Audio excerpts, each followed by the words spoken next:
Hello दोस्तों, बैट्रंस नमस्कार। मैं दीवान सिंह। मैं आपको बताना चाहूँगा कि हर व्यक्ति जो बैंक पेंशनर है अपनी ओर से अथक प्रयास कर रहा है अपनी बात बताने के लिए। हम भी लगे हुए हैं और भी लगे हुए हैं, और इसी प्रकार एक चार्ट मिला मुझे जिसमें लगभग कितने 11 पॉइंट थे,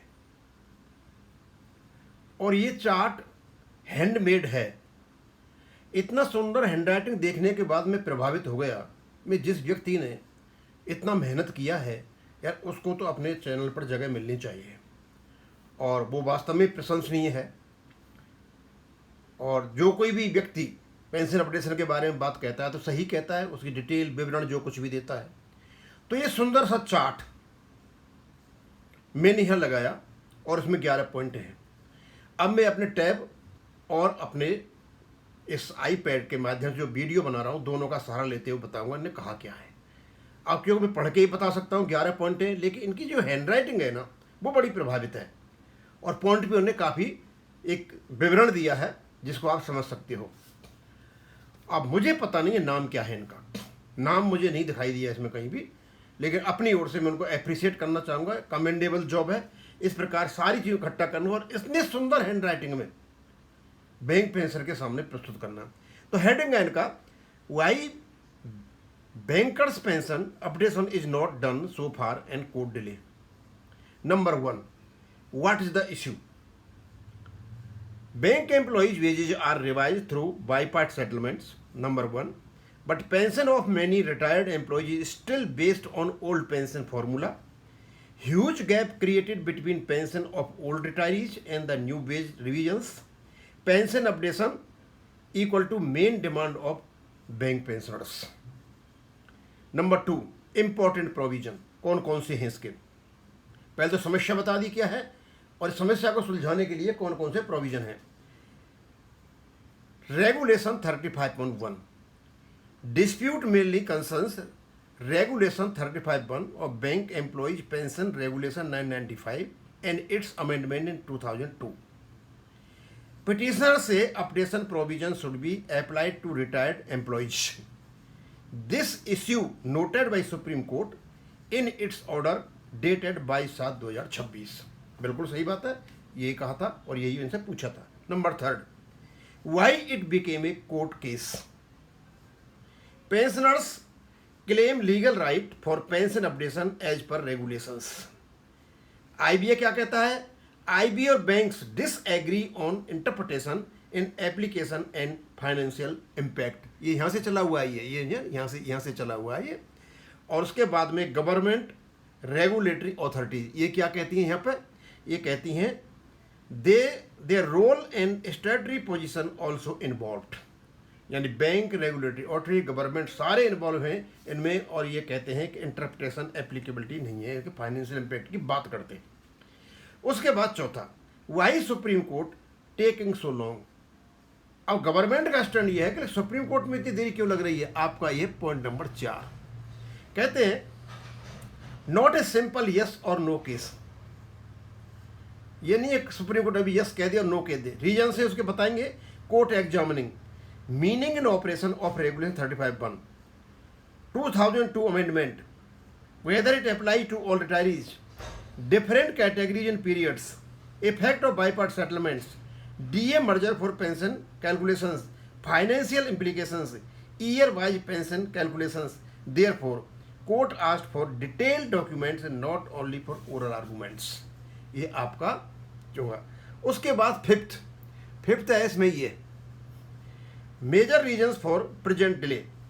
on 22 July 2026 Supreme Court directed respondents specially PNB to file additional affidavit and documents.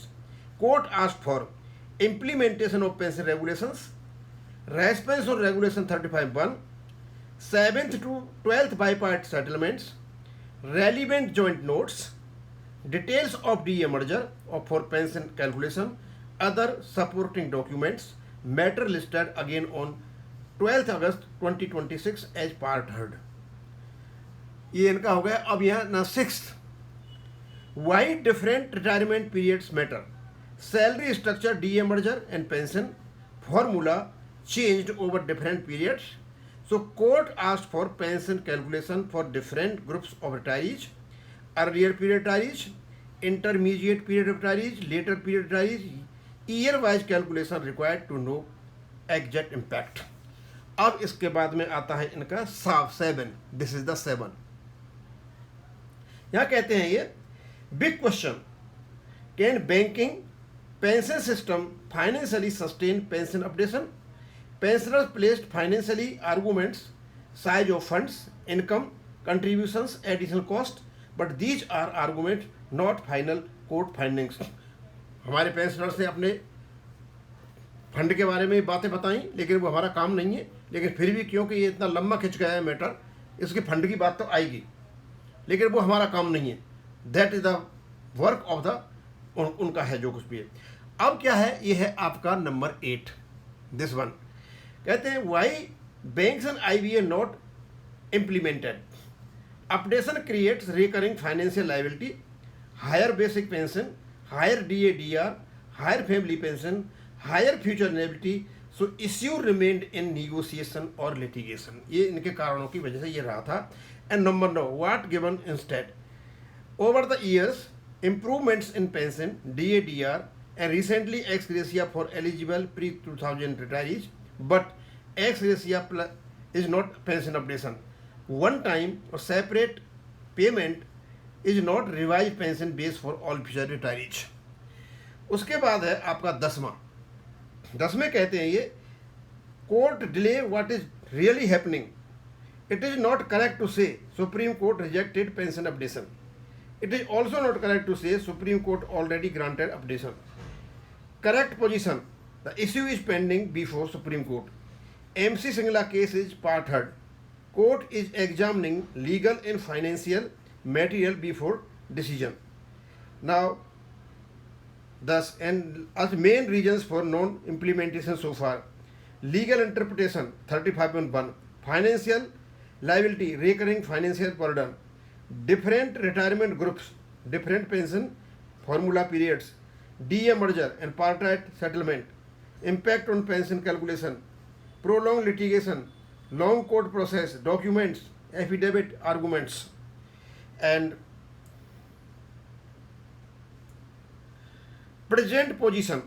August 2026 MC Singla case CA number 7993/2023, Supreme Court of India. Status pending part heard, not final judgment granting or rejecting pension updation yet. Court examining regulation 35(1), DA merger and bipartite settlements.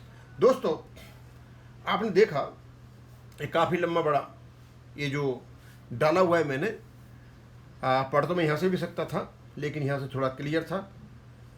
और ये जो कुछ भी इन्हें बनाया सारी पूरी की पूरी हिस्ट्री इसमें डाल दी, और बड़ी सुंदर हैंड राइटिंग में. मैं चाहता था इसको मैं यहाँ डालूँ आपकी जानकारी के लिए,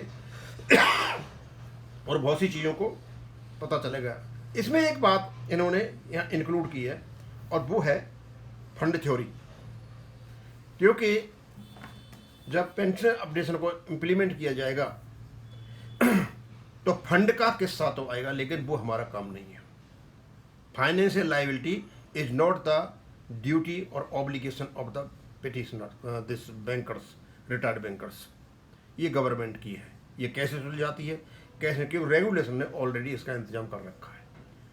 और जब फाइनेंशियल लायबिलिटी की बात आती है, बैंक पेंशन अपडेशन की बात आती है, तो जब बैंक के प्रॉफिट का बंदरबांट हो रही है PLI के रूप में, तो फिर बैंक पेंशनर्स को पेंशन अपडेशन क्यों नहीं, ये भी एक सवाल उठेगा. ये सारी चीज़ें हमने आपके साथ डाल दी हैं. और अगेन मैं इस व्यक्ति को जिसने ये मेहनत की है, सारा कुछ डाला है, उसको मैं धन्यवाद देता हूँ. अच्छी चीज़ें, इनकरेजमेंट मिलता है दूसरे लोगों को, अच्छी चीज़ें हमारे पास आती हैं. सारा का सारा विवरण डिटेल उन्होंने डाल दिया पूरा का पूरा यहाँ. अब आप सुनोगे इसको, जो उन्होंने पढ़ा है, तो आपके भी दिमाग में बैठेगा भाई इसने क्या क्या किया है. Again I commend the effort of this particular individual. Thank you.